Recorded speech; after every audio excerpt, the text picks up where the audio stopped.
There's an effort to put a constitutional amendment on the November ballot to raise Ohio's minimum wage to $15 an hour. And it drew leading progressive Senator Bernie Sanders, who rallied for support tonight in Parma. Lynna Lai explains that proposal and support, and those who strongly are against it.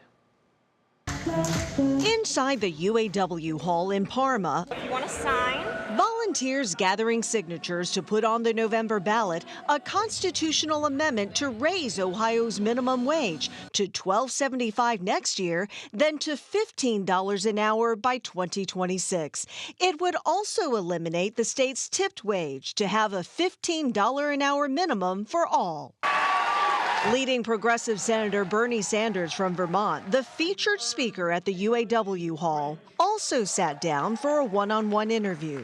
We've heard from small business owners who are fearful that raising the minimum wage would put them out of business. Well, look, all I can tell you is that all over this country, you have millions and millions of workers who are having a hard time paying the rent and feeding their kids. And to what do you say to the small business owner, the mom and pop shops? I would say that this raising the minimum wage will be of significant benefit to workers in Ohio, and among other things, they may have a few bucks more to spend in your store. The proposed amendment has strong opposition from Ohio restaurant leaders and Republican House candidate Mike Davila from Berea.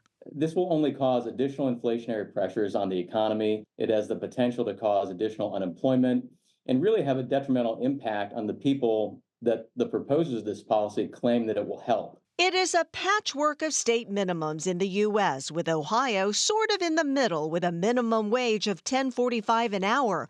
Washington State among the highest at $16.28 an hour. Georgia among the lowest at $5.15. Meanwhile, 5 states have no minimum wage at all. Now, supporters of the constitutional amendment need about 450,000 valid Ohio signatures by July 3rd. Right now, they tell me they have more than surpassed that. Their goal is to hit 700,000 by the deadline, just to ensure that it'll be on the November ballot. Russ. Okay, Lynna Lai in the newsroom. Thank you. Meanwhile, former President Trump was in Cleveland today. Here's a picture Ohio Senator J.D. Vance shared on X tonight, showing the former president talking to supporters during a private fundraiser at Atlantic Aviation at Hopkins Airport.